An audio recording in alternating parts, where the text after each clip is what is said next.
जय श्री कृष्णा दोस्तों, आपका बीके हिंदी कहानियां चैनल पर स्वागत है। श्री कृष्णा आप सब पर कृपा बनाए रखे और आपका सारी मनोकामना पूरी करे।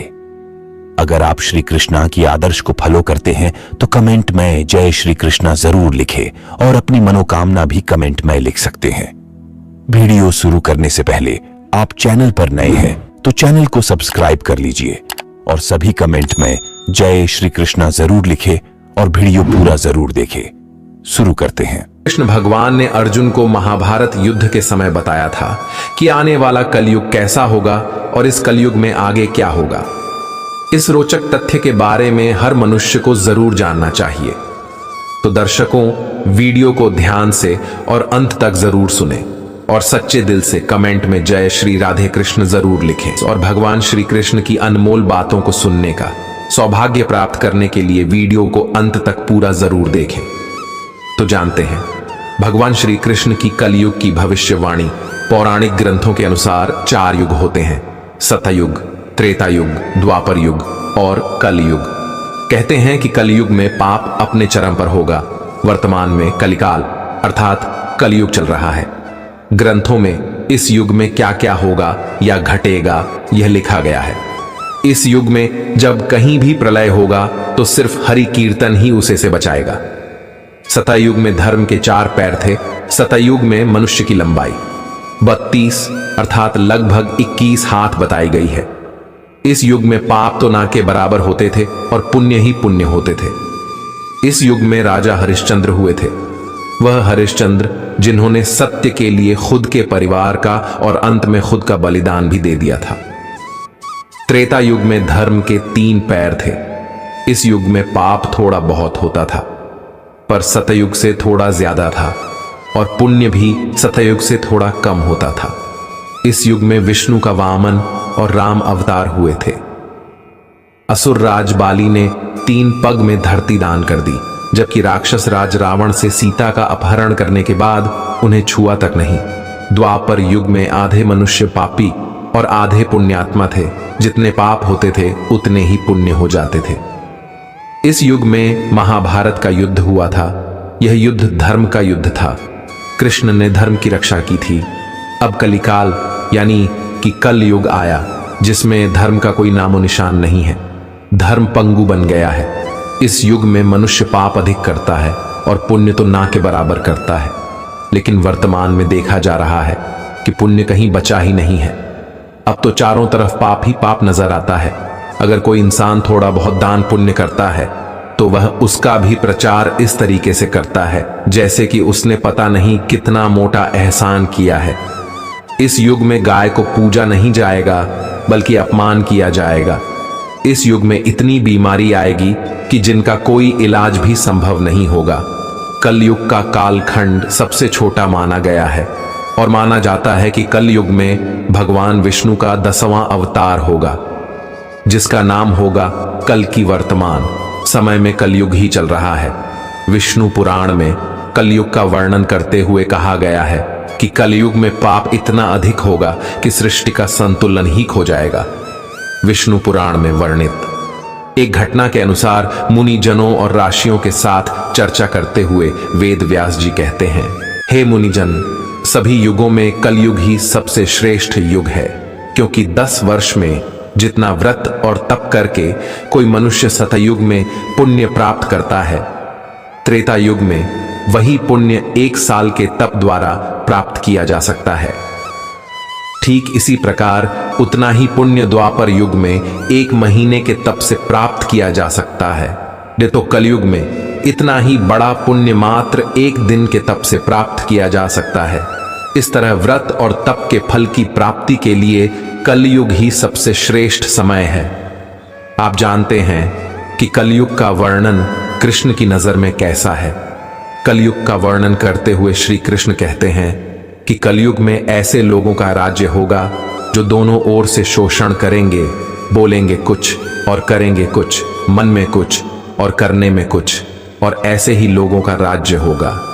इसी प्रकार कलयुग में ऐसे लोग रहेंगे जो महान ज्ञानी और ध्यानी कहलाएंगे। विज्ञान की चर्चा तो करेंगे लेकिन उनके आचरण राक्षसी होंगे। कहीं लोग पंडित और विद्वान तो कहलाएंगे, यही देखते रहेंगे कि कौन सा मनुष्य मरे और हमारे नाम से संपत्ति आदि आ जाए, और दान लेने के लिए इंतजार करेंगे। और अगर कोई गरीब आदमी थोड़ा दान देगा तो वह उसे कलह करने लग जाएगा। कलयुग का मनुष्य शिशुपाल हो जाएगा। कलयुग में मां का अपने बच्चों से इतना मोह होगा कि उन्हें अपने विकास का अवसर ही नहीं मिलेगा। मोह माया में ही घर बर्बाद हो जाएगा, और ज्यादा प्यार मिलने के कारण बच्चा बर्बाद हो जाएगा और उल्टे काम करेगा। किसी का बेटा घर त्याग कर साधु बनेगा तो हजारों व्यक्ति दर्शन करेंगे, किंतु यदि अपना बेटा साधु बनता होगा तो रोएंगे कि मेरे बेटे का क्या होगा, इसकी और हमारी तो जिंदगी ही बर्बाद हो गई। इतनी सारी ममता होगी कि उसे मोह माया और परिवार में ही बांध के रखेंगे और उसका जीवन खत्म हो जाएगा। अंत में बेचारा नाथ होकर मरेगा कलयुग में। अमीर लोग अपने बच्चों के विवाह में, मकान के उत्सव में, छोटे उत्सवों में तो लाखों रुपए खर्च कर देंगे। यही नहीं, जितना ज्यादा बकवास करेगा उतना ही उसका नाम चलेगा, और जिन चीजों की कोई जरूरत ही नहीं है उन पर लाखों रुपए खर्च कर देंगे, सिर्फ और सिर्फ दिखाने के लिए कि हमारे पास कितना पैसा है। परंतु आसपास में ही यदि कोई भूखा प्यासा होगा तो यह नहीं देखेंगे कि उसका पेट भरा है या नहीं। उनका अपना ही सगा भूख से मर जाएगा और वे देखते रहेंगे और उन पर हंसेंगे। दूसरी ओर मौज, मदरा, मांस, भक्षण, सुंदरता और व्यसन में पैसे लगा देंगे, किंतु किसी के दो आंसू पोंछने में उनकी रुचि नहीं होगी। कलयुग में मानव का मन नीचे गिरेगा, उसका जीवन पतित होगा। यह पतित जीवन धन की शिला से नहीं रुकेगा, नहीं सत्ता के वृक्षों से रुकेगा, किंतु हरि नाम के एक छोटे से पौधे से, हरि कीर्तन के एक छोटे से पौधे से मनुष्य जीवन का पतन होना रुक जाएगा। पुराणों में लिखा है कि जैसे जैसे कलयुग आगे जाएगा वैसे भारत की गद्दी पर वेद विरोधी लोगों का शासन होने लगेगा। ये ऐसे लोग होंगे जो जनता से झूठ बोलेंगे और एक दूसरे की आलोचना करेंगे और जिनका कोई धर्म नहीं होगा। यह सभी विधर्मी, यह सभी मिलकर भारत को बर्बाद कर देंगे और अंत में भारत को एक अराजक भूमि बना ही देंगे और जज और कलयुग आता जाएगा, क्योंकि ब्राह्मण गण का संस्कार शून्य हो जाएगा तथा राजा लोग भी शूद्र तुल्य हो जाएंगे। अपनी त्वचा बुद्धि को ही शाश्वत समझकर कुछ मूर्ख लोग ईश्वर की तथा धर्म ग्रंथों की प्रामाणिकता मांगने का दुस्साहस करेंगे और पुराणों का अपमान करेंगे। इसका अर्थ है कि उनके पास जो मान रहे हैं, जब सभी वेदों को छोड़कर संस्कार शून्य हो जाएंगे और छोटी बातों को लेकर ही यह क्रोध के मारे आग बबूला हो जाएंगे। यह दुष्ट लोग स्त्री, बच्चों, गांव और ब्राह्मणों को मारने में भी नहीं हिचकिचाएंगे। हथियार लेने में यह सदा उत्सुक रहेंगे और इनकी आयु थोड़ी होगी। यह लोग दूसरों की बहू बेटी पर बुरी दृष्टि डालेंगे और उन्हें परेशान करेंगे और उनके साथ गलत काम करेंगे। भविष्य उत्तर पुराण के अनुसार ब्रह्मा जी ने कहा, हे नारद, भयंकर कलयुग के आने पर मनुष्य का आचरण दुष्ट हो जाएगा और योगी भी दुष्ट चित्त वाले होंगे। संसार में परस्पर विरोध फैल जाएगा। ब्राह्मण, क्षत्रिय, वैश्य दुष्ट कर्म करने वाले होंगे और विशेषकर राजाओं में चरित्रहीनता आ जाएगी। देश और गांव गांव में कष्ट फैल जाएंगे। संत जन दुखी होंगे। अपने धर्म को छोड़कर लोग दूसरे धर्म का आश्रय लेंगे। देवताओं का देवत्व भी नष्ट हो जाएगा और उनका आशीर्वाद भी नहीं रहेगा। मनुष्यों की बुद्धि धर्म से विपरीत हो जाएगी और पृथ्वी पर पाप और झूठ के राज्य का विस्तार हो जाएगा। वेदों का पालन कोई नहीं करेगा। कलयुग में विवाह को धर्म नहीं माना जाएगा। शिष्य गुरु के अधीन नहीं रहेंगे। पुत्र भी अपने धर्म का पालन नहीं करेंगे। कोई किसी कुल में पैदा ही क्यों ना हुआ, जो बलवान होगा वही कलयुग में सबका स्वामी होगा। सभी लोग बैठकर अपना निर्वाह करेंगे। कलयुग में जो भी किसी का वचन होगा वही शास्त्र माना जाएगा। कलयुग में कम धन से भी मनुष्य में घमंड होगा। परियों को अपने केशों पर ही रूपवती होने का गर्व होगा। कलयुग में स्त्रियां धनहीन पति को त्याग देंगी। उस समय धनवान पुरुष स्त्रियों का स्वामी होगा। जो अधिक देगा उसे ही मनुष्य अपना स्वामी मानेंगे। उस समय लोग प्रभुता के ही कारण संबंध रखेंगे। सारी धनराशि घर बनाने में ही समाप्त हो जाएगी। इससे दान पुण्य के काम नहीं होंगे और बुद्धि धन के संग्रह में ही लगी रहेगी। सारा धन उपभोग में ही समाप्त हो जाएगा। कलयुग की स्त्रियां अपनी इच्छा के अनुसार आचरण करेंगी और भोग विलास में ही उनका मन लगा रहेगा। अन्याय से धन पैदा करने वाले पुरुषों में उनकी आसक्ति होगी। कलयुग में सब लोग सदा सबके लिए समानता का दावा करेंगे, लेकिन एक दूसरे से जलेंगे और नफरत करेंगे। कलयुग की प्रजा पानी और सूखे के भय से व्याकुल रहेगी। सबके नेत्र आकाश की ओर लगे रहेंगे। वर्षा ना होने से मनुष्य तपस्वी लोगों की तरह फल फूल पत्ते खाकर अपना भरण पोषण करेंगे। कलयुग में सदा अकाल ही रहेगा। सब लोग हमेशा किसी न किसी क्लेश से घिरे रहेंगे। किसी किसी तो सुख भी मिल जाएगा तो फिर वह सब पर राज करेगा। सब लोग बिना स्नान करें ही भोजन करेंगे। देव पूजा, अतिथि सत्कार, श्राद्ध और तर्पण की क्रिया कोई नहीं करेगा। कलयुग की स्त्रियां लोभी, नाटी, अधिक खाने वाली और मंद भाग्य वाली होंगी। गुरुजनों और पति की आज्ञा का पालन नहीं करेंगी तथा पर्दे के भीतर भी नहीं रहेंगी। अपना ही पेट पाल लेंगी, क्रोध में भरी रहेंगी, देश शुद्ध की ओर ध्यान नहीं देंगी तथा असत्य और कटु वचन बोलेंगी। इतना ही नहीं, वे दुराचारी पुरुषों से मिलने की अभिलाषा करेंगी और जितना ज्यादा हो सकता है अपने ही शरीर का प्रदर्शन करेगी। ब्रह्मचारी लोग वेदों में कहे गए व्रत का पालन किए बिना ही तप करेंगे। गृहस्थ पुरुष ना तो हवन करेंगे ना ही उचित ध्यान देंगे। वनों में रहने वाले व्यक्ति कंदमूल आदि से निर्वाह ना करके ग्रामीण आहार का संग्रह करेंगे और सन्यासी भी मित्र आदि के स्नेह बंधन में बंधे रहेंगे और वह भी स्त्रियों के प्रति गंदी नजर रखेंगे। कलयुग आने पर राजा प्रजा की रक्षा न करके बल्कि बहाने करके प्रजा के ही धन का अपहरण करेंगे। आधे मनुष्य संस्कारहीन होते हुए भी पाखंड का सहारा लेकर लोगों को ठगने का काम करेंगे। उस समय पाखंड की अधिकता और अधर्म की वृद्धि होने से लोगों की आयु कम होती चली जाएगी। उस समय 6 अथवा 7 वर्ष की स्त्री और 8 या 10 वर्ष के पुरुषों से ही संतान होने लग जाएगी और कल युग आने पर मनुष्य 20 वर्ष तक भी जीवित नहीं रहेंगे। उस समय लोग मंद बुद्धि वाले, व्यर्थ के चिन्ह धारण करने वाले, बुरी सोच वाले होंगे। लोग आर्ण चुकाए बिना ही भूल जाएंगे तथा जिसका शास्त्र में कहीं विधान नहीं है ऐसे यज्ञों का अनुष्ठान होगा। मनुष्य अपने को ही पंडित समझेंगे और बिना प्रमाण के ही सब कार्य करेंगे।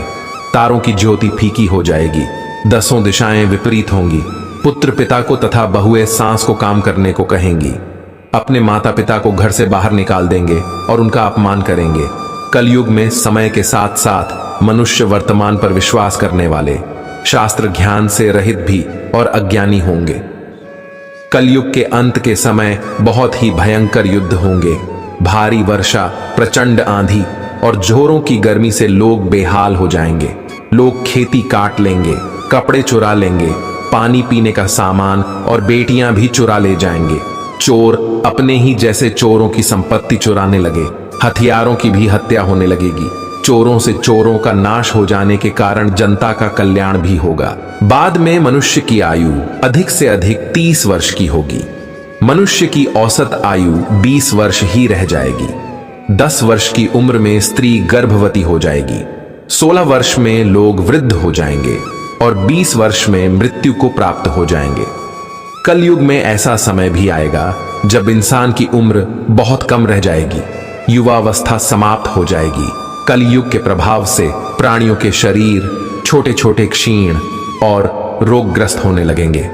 श्रीमद् भागवत के 12 कलयुग के धर्म के अंतर्गत श्री सुखदेव जी परीक्षित जी से कहते हैं, जैसे ही घोर कलयुग आता जाएगा त्यों त्यों उत्तरोत्तर धर्म, सत्य, पवित्रता, क्षमा, दया, आयु, बल और स्मरण शक्ति का लोप होता जाएगा, अर्थात लोगों की आयु भी कम होती जाएगी। जब कलिकाल बढ़ता चला जाएगा, कलयुग के अंत में जिस समय कल के अवतार अवतरित होगा, उस समय मनुष्य की परम आयु केवल 20 या 30 वर्ष होगी। जिस समय कल के अवतार आएंगे, चारों वर्णों के लोग शूद्रों के समान हो जाएंगे। गाय भी बकरियों की तरह छोटी छोटी और कम दूध देने वाली हो जाएंगी। कलयुग के अंत में संसार की ऐसी दशा होगी कि अन्न नहीं उगेगा, लोग मछली मांस खाएंगे और भेड़ बकरियों का दूध पिएंगे। गाय तो देखना भी बंद हो जाएगी, अगर गाय होगी तो वह बकरी समान होगी। एक समय ऐसा आएगा जब जमीन से अन्न उपज बंद हो जाएगा, पेड़ों पर फल नहीं लगेंगे, धीरे धीरे यह सारी चीजें विलुप्त हो जाएंगी। गाय दूध देना बंद कर देगी, स्त्रियां कठोर स्वभाव वाली, कड़वा बोलने वाली होंगी, वे पति की आज्ञा नहीं मानेगी, जिसके पास धन होगा उसी के पास रहेगी। मनुष्य का स्वभाव गधों जैसा गृहस्थी का भार ढोने वाला रह जाएगा, धर्म कर्म का लोप हो जाएगा, मनुष्य अहित नास्तिक हो जाएंगे, सभी एक दूसरे को लूटने में लगे रहेंगे। कलयुग में समाज हिंसक हो जाएगा, जो लोग बलवान होंगे उनका ही राज चलेगा, मानवता नष्ट हो जाएगी, रिश्ते खत्म हो जाएंगे, एक भाई दूसरे भाई का ही शत्रु हो जाएगा, युवा हिंसा ही धर्म होगा, पुत्र पिता का और पिता पुत्र का वध करके भी शांत नहीं होंगे। अपनी प्रशंसा के लिए लोग बड़ी बड़ी बातें बनाएंगे, किंतु समाज में उनकी निंदा नहीं होगी। उस समय सारा जगत लालची हो जाएगा, इसमें संयम नहीं होगा, एक हाथ दूसरे हाथ को लूटेगा। कलयुग में लोग शास्त्रों से विमुख हो जाएंगे, अनैतिक साहित्य ही लोगों की पसंद हो जाएगा, बुरी बातें और बुरे शब्दों का ही व्यवहार किया जाएगा। स्त्री और पुरुष दोनों ही अधर्मी हो जाएंगे, पत्नी पतिव्रत धर्म का पालन करना बंद कर देगी और पुरुष भी ऐसा ही करेंगे। स्त्री और पुरुष से संबंधित सभी वैदिक नियम विलुप्त हो जाएंगे।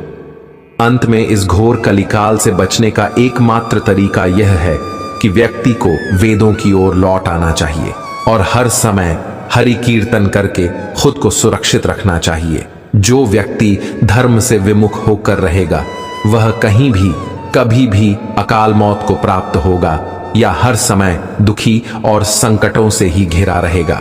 धर्म सत्यवादी, स्वच्छता, सहिष्णुता, दया, जीवन की अवधि, शारीरिक शक्ति और स्मृति सभी दिन दिन घटती जाएगी। कलयुग में जिस व्यक्ति के पास जितना धन होगा वह उतना अच्छा माना जाएगा और कानून न्याय केवल एक शक्ति के आधार पर लागू किया जाएगा। इस युग में पुरुष और स्त्री साथ साथ रहेंगे और व्यापार में सफलता चल पर निर्भर करेगी। पहले के समय में जो ब्राह्मण रहते थे वह अपने शरीर पर बहुत कुछ धारण करते थे, पर कलयुग में वे लोग सिर्फ एक धागा पहनकर अपने ब्राह्मण होने का दावा करेंगे। जो व्यक्ति बहुत चालाक और स्वार्थी होगा वह इस युग में बहुत विद्वान माना जाएगा। इस युग में जिस व्यक्ति के पास धन नहीं होगा वह अधर्मी, अपवित्र और बेकार माना जाएगा। विवाह बस एक समझौता होगा, दो लोगों बस स्नान करके समझेंगे कि वे अंतरात्मा से भी साफ सुथरे हो गए हैं। पेट भरना लोगों का लक्ष्य हो जाएगा। ऐसा माना जाएगा कि मनुष्य की सुंदरता उसके बालों से होगी। पृथ्वी भ्रष्ट लोगों से भर जाएगी और लोग सत्ता हासिल करने के लिए एक दूसरे को मारेंगे।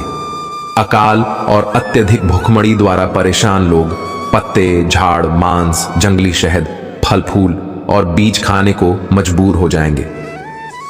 जब सूखा पड़ेगा, ठंड हवा, गर्मी, बारिश और बर्फ ये सब लोगों को बहुत परेशान करेंगे।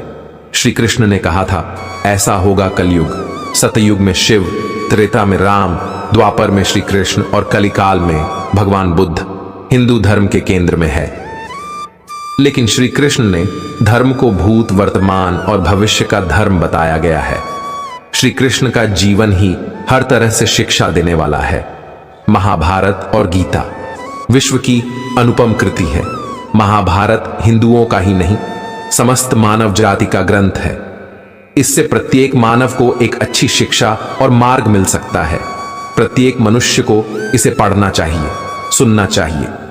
महाभारत में जीवन से जुड़ा ऐसा कोई विषय नहीं है जिसका वर्णन न किया गया हो और जिसमें जीवन का कोई समाधान ना हुआ।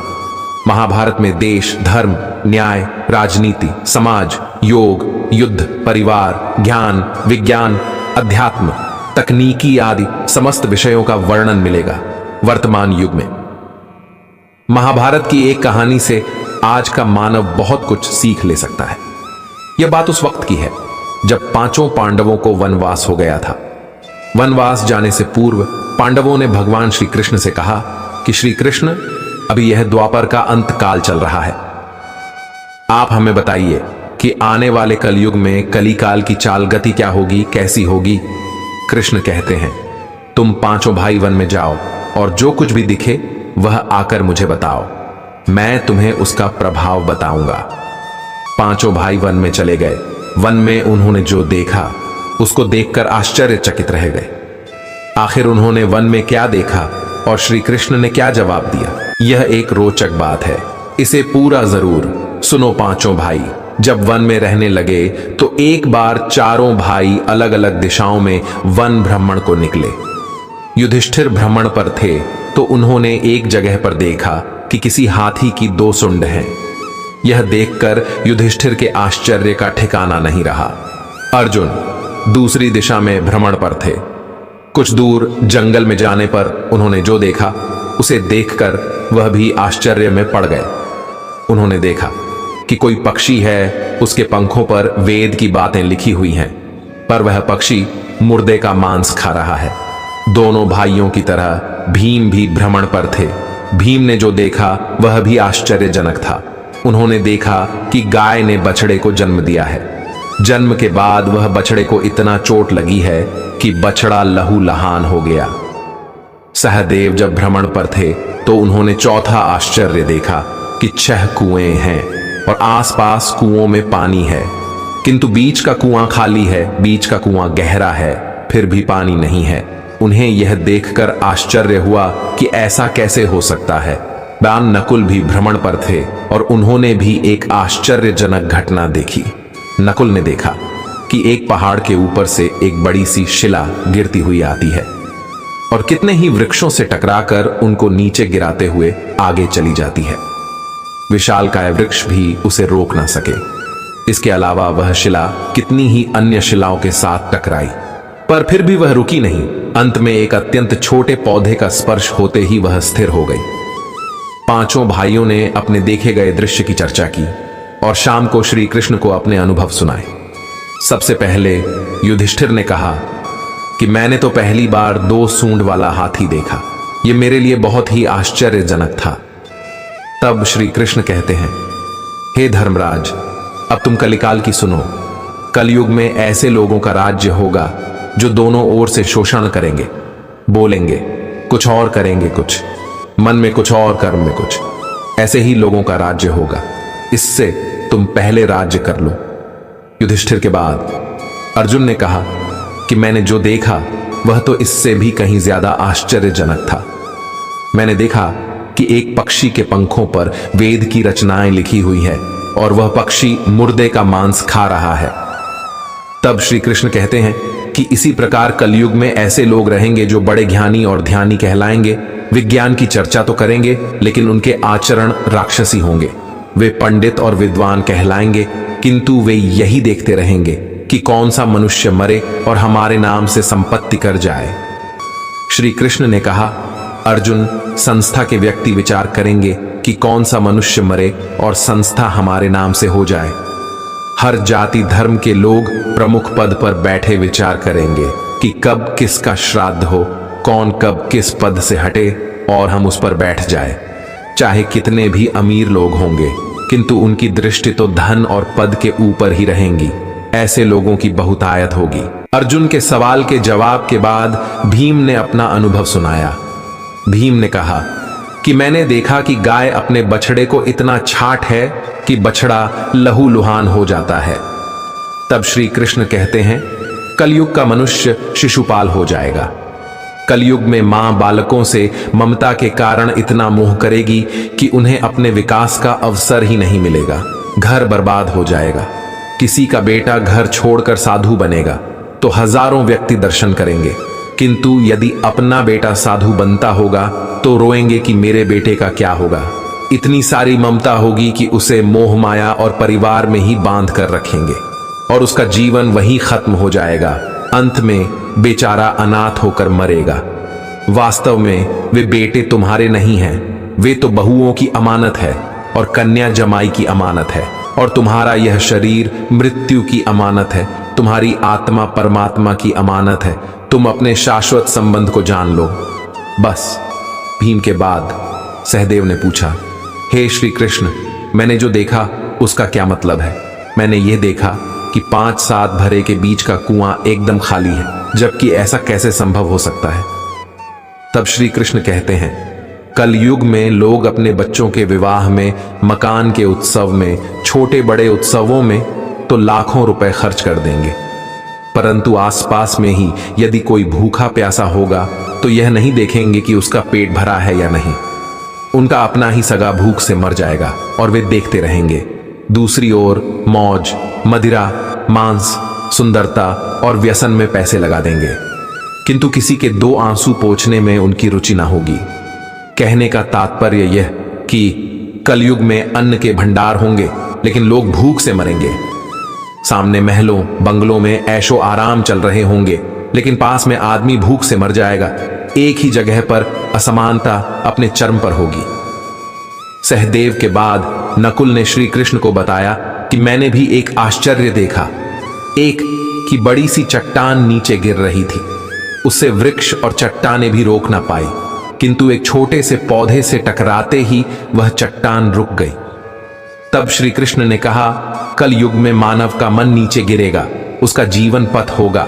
यह पथ जीवन धन की शिलाओं से नहीं रुकेगा, नहीं सत्ता के वृक्षों से रुकेगा, किंतु हरि नाम के एक छोटे से पौधे से, हरि कीर्तन के एक छोटे से पौधे से मनुष्य जीवन का पतन होना रुक जाएगा। कलयुग की कहानी शुरू हुई जब महाभारत खत्म हुआ और पांडव हिमालय चले गए तथा भगवान श्री कृष्ण भी स्वर्ग चले गए। श्री कृष्ण जब तक धरती पर थे तो कुछ भी कर सकते थे। उनके जाने के बाद धरती माता कहने लगी, अब तो कलयुग का यहां वास हो जाएगा, अब मेरा उद्धार करने के लिए कोई नहीं है।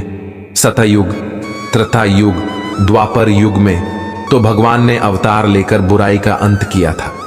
अब कलयुग में पाप, अत्याचार, चोरी, अहंकार, ईर्ष्या, वासना ही होगी मानव जीवन के लिए। कलयुग एक अभिशाप है। 3 युगों के बाद कलयुग आने के 2 कारण नजर आते हैं। पहला कारण, या तो पृथ्वी का पूर्ण विनाश होगा। दूसरा कारण यह है कि पापियों का पूर्ण विनाश करने फिर प्रभु कोई अवतार ले। महाभारत युद्ध के बाद युधिष्ठिर अपना राजपाट परीक्षित को सौंपकर अपने भाइयों का साथ महाप्रयाण हेतु हिमालय को निकल गए। तब धर्म रूपी बैल और गाय रूप में बैठी पृथ्वी सरस्वती नदी के किनारे बैठकर वार्तालाप कर रहे थे। तब वहां कलयुग आ गया और उन दोनों पर प्रहार करने लगा। तभी वहां से राजा परीक्षित गुजर रहे थे। उन्होंने गाय और बैल को मारते देख क्रोधित हो गए। राजा परीक्षित उसे मार देने के लिए जैसे ही तलवार निकाली, वैसे ही कलयुग उनके पैरों में गिर गया और क्षमा मांगने लगा। राजा परीक्षित ने कहा, झूठ, कपट, चोरी, पाप, अधर्म, गरीबी, सबका कारण तू ही है। उन्होंने कहा, मेरे राज्य से निकल जाओ और वापस मत आना। तब कलयुग ने कहा, हे राजन, पूरी पृथ्वी पर आपका ही राज्य है, आप ही मुझे शरण दें। तब राजा परीक्षित ने कहा, झूठ, धूत, परस्त्री, गमन, मदपान और हिंसा में तू रह सकता है। कलयुग ने कहा, महाराज ये तो पर्याप्त नहीं है, मुझे कुछ और भी दे। तब राजा परीक्षित ने कहा, मैं तुझे सोने में स्थान देता हूं। यह आशीर्वाद मिलते ही वो राजा परीक्षित के सोने के मुकुट में बैठ गया। धरती पर 4 युग होते हैं। पहला युग सतयुग। इस युग में धर्म के 4 पैर थे, जिसमें राजा हरीशचंद्र पैदा हुए थे। उन्होंने सत्य के लिए अपने परिवार का बलिदान कर दिया था। उस समय सत्य 100% था। त्रेता युग। इस युग में धर्म के 3 पैर ही रहे। इस युग में भगवान विष्णु ने वामन और राम अवतार लिया था। त्रेता युग में पाप की मात्रा 25 और धर्म की 75% हो गई थी। इस युग में असुर राज बाली ने 3 पैर के नापने पर धरती दान कर दी थी। रावण ने सीता जी को अपहरण किया, पर उन्हें छुआ तक नहीं। द्वापर युग। इस युग में धर्म के 2 पैर ही रहे, क्योंकि 50% पाप और 50% धर्म ही बचा था। त्रेसी युग में महाभारत हुई थी। वह युद्ध भी धर्म युद्ध ही था। उस युग में भगवान श्री कृष्ण अवतार में आए और पापियों का नाश किया और धर्म की रक्षा की। कलयुग। इस युग में धर्म का नामो निशान मिटता जा रहा है। धर्म पंगु बन गया है। अब धर्म का 1/4 हिस्सा ही रह गया है। पाप की मात्रा 75 और पुण्य की 25% रह गई है। जो धर्म की रक्षा करेगा उसकी धर्म रक्षा करेगा। जो भारत की धरती पर धर्म और संस्कृति की हानि करेगा उसका संपूर्ण विनाश हो जाएगा। जो हरि नाम का परमात्मा का ध्यान करेगा उसका भव पार हो जाएगा। जिसके पास गाय होगी या गाय की सेवा करेगा उसको परमात्मा का आशीर्वाद रहेगा। लोगों को वेदों का ध्यान करना चाहिए। धर्म की जड़ हमेशा हरी रहती है, इसलिए धार्मिक कार्य करो। जो व्यक्ति धर्म से विमुख रहेगा वो हर समय दुखी और संकटों में रहेगा, इसलिए धर्म की नाव पर चलो। क्या होगा कलयुग में? पाप का बोलबाला रहेगा। कोई मान सम्मान नहीं करेगा, संभोग और विलास ही पर ध्यान रहेगा। पैसे वाले का ही बोलबाला रहेगा, अत्याचार होगा। नारी पैसों की ओर आकर्षित होगी और पड़ोसी पड़ोसी को भी नहीं पहचानेगा। आदमी की दो तरह की जुबान होगी, वह उपदेश कुछ और देगा और खुद कुछ और करेगा। ऐसे लोग होंगे जो ज्ञान की चर्चा तो करेंगे पर आचरण राक्षसी होंगे। मोह माया ही घेर को बर्बाद कर देगी। जब किसी का बेटा साधु बनेगा तो सब जयकार करेंगे, पर अपने बच्चे को कोई साधु नहीं बनाएगा। लोग शादी, मकान, उत्सव में पैसा खर्च करेंगे, पर पड़ोस में कोई गरीब है तो उसकी मदद नहीं करेंगे। मौज, शराब, अय्याशी में धन खर्च करेंगे, पर किसी के आंसू नहीं पहुंचे जाएंगे। जब घोर कलयुग आएगा तब 20 वर्ष की आयु होगी। कलयुग के अंत में भयंकर युद्ध होंगे, वर्षा प्रचंड रूप ले लेगी, भयंकर आंधी तूफान, तेज गर्मी पड़ेगी। जैसे जैसे समय गुजरेगा ऐसे लोगों का आधिपत्य रहेगा। जिनका ना कोई धर्म होगा वे सभी पापी लोग होंगे। सभी भारत को तोड़ने में लगे रहेंगे। जिसमें दिमाग नहीं होगा पापी होगा। ये लोग गर्म दिमाग के होंगे, दूसरे की स्त्री को और धन को हथिया लेंगे। इनकी शक्ति और उम्र कम होगी। अपना धर्म छोड़कर दूसरे धर्म का आश्रय लेंगे। लोगों की बुद्धि धर्म विपरीत हो जाएगी। कलयुग के 5000 साल बाद गंगा नदी सूख जाएगी। कलयुग के अभी 4,26,882 वर्ष बाकी है। समस्त सृष्टि खत्म होगी। उसके लिए दो बातें सामने आ रही हैं। पूरी पृथ्वी पर इतनी वर्षा होगी कि सारी पृथ्वी जलमग्न हो जाएगी और सब खत्म हो जाएगा। उसके बाद 7 सूर्य उदय होंगे और उससे पूरा जल सूख जाएगा और फिर एक नई शुरुआत होगी। दूसरी बात यह सामने आई कि सूर्य पृथ्वी पर आग की बारिश करेगा और सब भस्म हो जाएगा। उसके बाद वर्षा होगी और पुनः प्रकृति चालू होगी। आत्मा ही परमात्मा है। अपनी आत्मा में सच्चे मन से ध्यान लगाओ तो सब कुछ नजर आने लगेगा। धर्म का साथ कभी न छोड़ो, अपने कर्म से मुंह मत मोड़ो। और द्वापर युग में भगवान विष्णु के राम और कृष्ण के अवतार, वेद व्यास के, श्रीमद् भागवत के प्रकाश और श्री रामानुजन, निम्बाकाचार्य, वल्लभाचार्य और रामानंद के विशिष्ट द्वैत दर्शन के प्रभाव के अनुसार परम ब्रह्मा की अनंत शक्तियां का ही प्रत्यक्ष प्रकटीकरण है।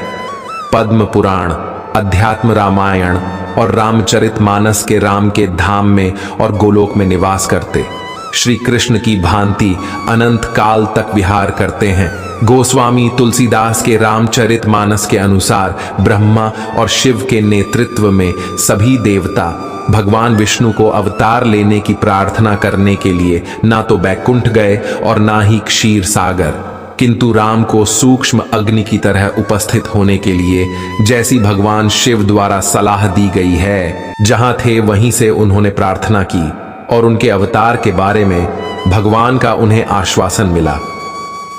इसमें आगे बताया गया है कि मनु ने इसके लिए गौर तपस्या की।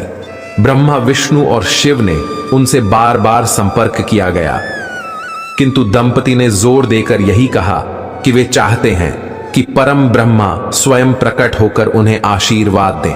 टेच वे वरदान के लिए ब्रह्मा, विष्णु और शिव के आश्वासन से कदापि संतुष्ट नहीं हुए।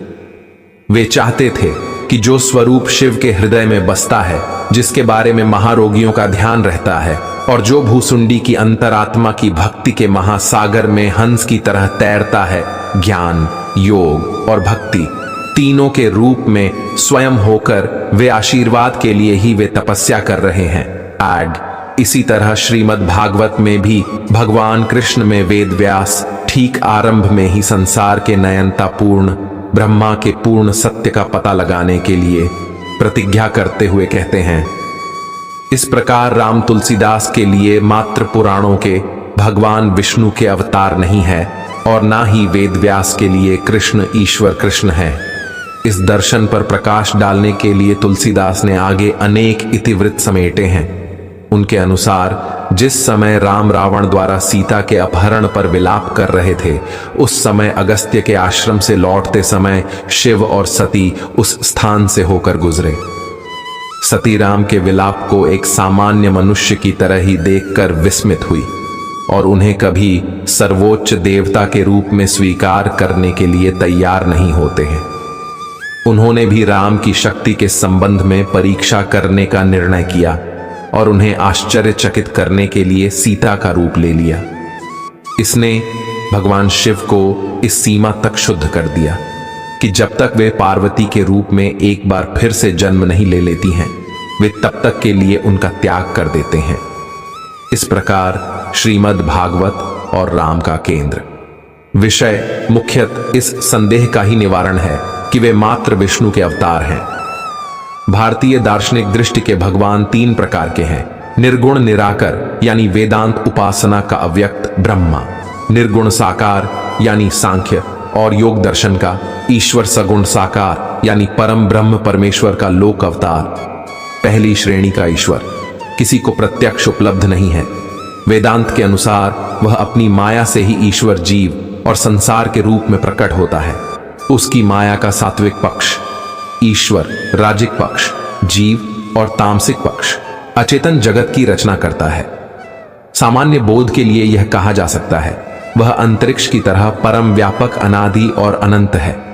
दूसरे प्रकार का ईश्वर परमात्मा के रूप में विभिन्न रूपों और अवतारों में विद्युत या अग्नि की तरह अनुभव किया जा सकता है। वह पहली श्रेणी के परम ब्रह्म की सभी विशेषताओं को समाहित करते हुए अपनी दिव्यता में सर्वथा सर्वत्र उपलब्ध है। वह न केवल प्रत्येक कण में मौजूद है, बल्कि खुद को हम सभी के लिए प्रत्येक कण के रूप में प्रकट कर रहा है और मात्र हमारे अनुभव नहीं बल्कि बोध के लिए उपलब्ध है। यह तो सर्वविदित है कि श्री कृष्ण जी भगवान के अवतार के रूप में आए, इसमें कोई संशय ही नहीं है और भगवान कभी किसी भी रूप में आकर गलत नहीं करते। यह भी सत्य है कौरव हमेशा से ही पांडवों के साथ दुर्व्यवहार करते हैं, जिसका महाभारत के अंदर वर्णन किया गया है। बचपन से ही कौरव पांडवों को मारने या उन्हें नीच दिखाने की कोशिश करते थे। यह अधर्म को परिभाषित करता है। उसके बाद कौरवों ने कुल वधू का अपमान किया और उन्हें भरी सभा में अपमानित किया गया। हालांकि इसमें पांडवों का दोष भी है, लेकिन कौरवों ने धर्म की सारी मर्यादाएं ही खत्म कर दी थीं।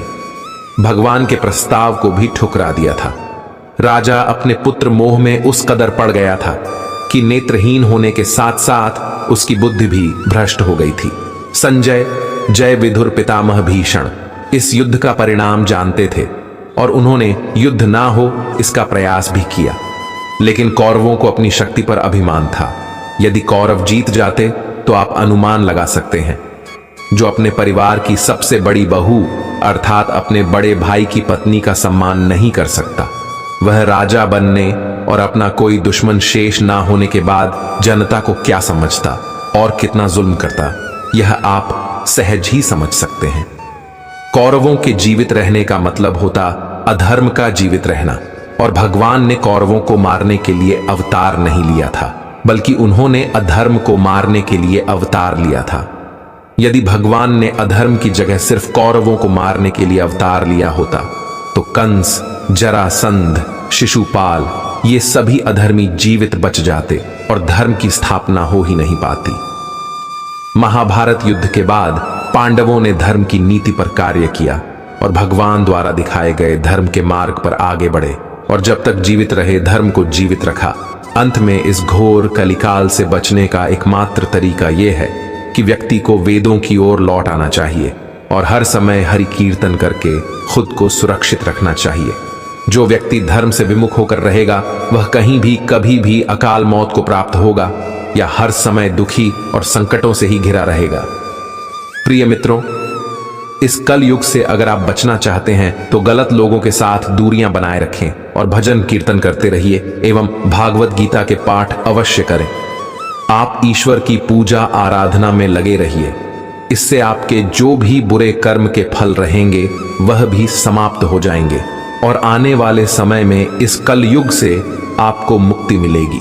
भगवान श्री कृष्ण ने कहा है कि कि जो व्यक्ति कलयुग में हमेशा सत्य के मार्ग पर चलेगा उसका जीवन आसान हो जाएगा।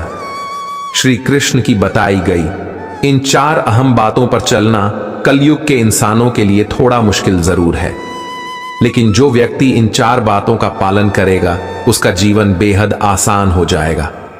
आज भाग दौड़ भरी जिंदगी में ईश्वर का स्मरण करने के लिए किसी के पास समय नहीं है, लेकिन जब विपत्ति आती है तो सबको भगवान याद आते हैं। अगर इंसान सुख में भी भगवान का स्मरण करता रहे तो उसको दुख के दिन नहीं देखने पड़ेंगे। उसे सुख और दुख दोनों समय भगवान का स्मरण करते रहना चाहिए और रोज श्रीमद् भागवत गीता का पाठ करना चाहिए और भगवान के नाम का स्मरण रोज करना चाहिए और हमेशा अच्छे ही काम करने चाहिए।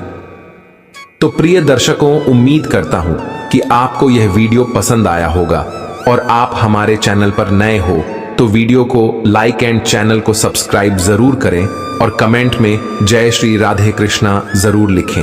आपके एक लाइक से ही हमें प्रेरणा मिलती है और हम मोटिवेट होते हैं। धन्यवाद। जय श्री राधे कृष्णा।